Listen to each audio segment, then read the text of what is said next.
question for you. What's your house worth? According to my realtor mother, the answer is the same for every single one of us. Whatever someone is willing to pay for it. The same is true in freelancing and when it comes to setting your freelancing rates. And by the end of this video, you'll know how to set your rates as a virtual assistant. Oh my God, I can't talk. Gosh, I don't even know how to. Oh my gosh. Do you see how red that is? Jeez, like stings. I think I cut my skin open. Anyway, moving right along. Redo. All over again. Ready? Try that again. One moment. I'm back. Okay. Hey Mama, Lauren Golden here with a new episode of Free Mama TV showing moms like you how to start and run a successful freelancing business from home. Subscribe to my channel and hit the bell to be notified when I post a new episode of Free Mama TV right here each and every Tuesday. If you're struggling with figuring out what to charge in your freelancing business, you're not alone. Oftentimes in our Free Mama Facebook group, a mama will make a post after getting off of a very exciting discovery call, looking for help with pricing the services in her proposal.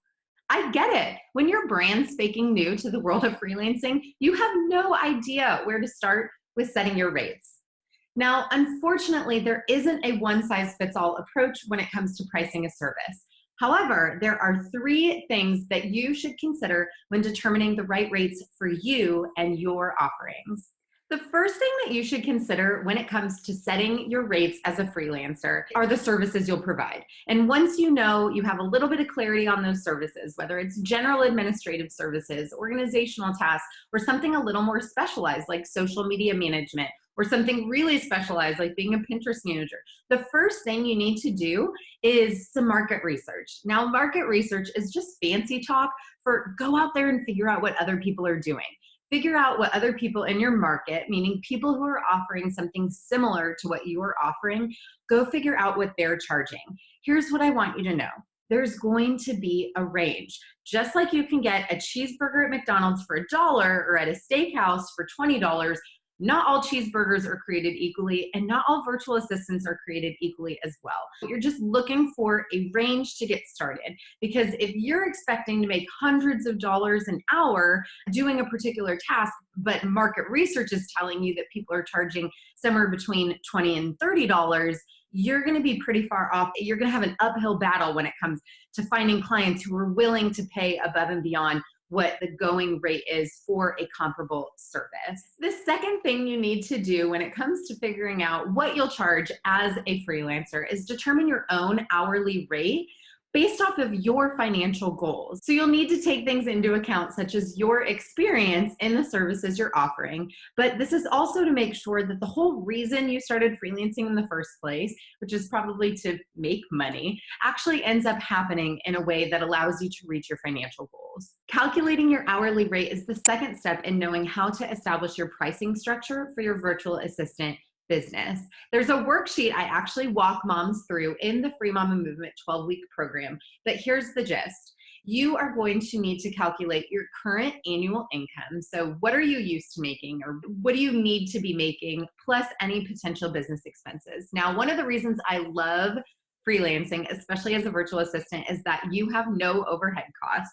You might choose to invest in some software. For example, I really recommend signing up for G Suite and purchasing a domain name so that you can have a professional business email address. But these things cost less than $100 a year. So account for your current annual income plus your business expenses, and you will arrive at your total desired income. Pro tip, remember that as a freelancer that you are responsible for paying taxes. It's not going to come out of a paycheck like an employee. So be sure that this annual income that you are establishing also includes the amount that you will need to set aside to pay taxes each year. Now that you've got your total desired income, it's time to figure out those total billable hours. That's just fancy talk for how much do you actually plan to work this year. As a free mama, obviously the goal is to make more while doing less, because we want to be able to spend that time with our babies when we're not working, and know that when we're working, we are doing the best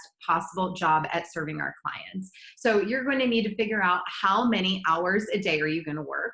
How many days a week are you going to work? And how many weeks a year are you going to work? Think about, are you going to take a vacation this year? Is there going to be time that you're not going to be working? Because again, you're not an employee, so that won't be built in to your time freelancing. You won't be able to get paid time off specifically the same way you would as an employee. Now that you've got your total desired income and your total billable hours, you are going to divide the two to come up with your minimum hourly rate requirements in your freelancing business. Remember, this is just a kicking off point for your future proposals. It isn't necessarily what you'll charge, nor is it reflective of the number of hours you'll have to work to achieve your desired income. Here's another pro tip for you. Just start. Here's what I want you to know about being a freelancer. Things can change super quickly. In fact, in next week's episode of Free Mama TV, I am going to teach you the staircase method so that you can learn how to raise your prices quickly. Now, the third and final thing that you need to consider when determining the right rates for you and your offerings is switching out of the hourly mentality into a retainer mindset. Here's what I mean by that. Using an hourly rate puts a big limitation on your earning potential in the long run. We want your future clients to pay for the value of your services as a freelancer and not the perceived value of your time. But we all have to start somewhere. So we start with that hourly rate that you came up with, combined with the market research to make sure that you are in alignment with other people offering a similar service that you provide. If you're new to the idea of a retainer, it's essentially just an agreement between you and a client where you agree on specific services that you'll provide, and they pay you a set fee per month, for example, to retain you for your time to do those services over the course of that month. For example, most social media managers are not paid hourly. They are paid on a monthly retainer to complete all of the social media agreed upon services during the course of that month. Now, the reason that retainers are so valuable to us as freelancers is that we don't have to track our time. Again, we're being compensated for the value that we provide and not simply for the time that it takes us to do it.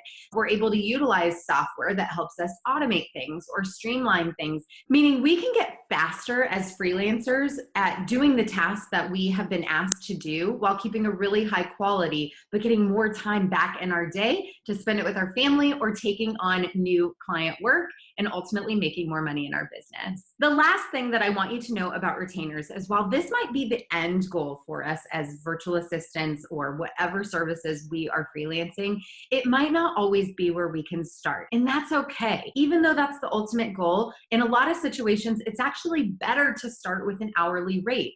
The reason being, if you're being paid to do a task that you've never done before, you have no idea how long it's going to take you.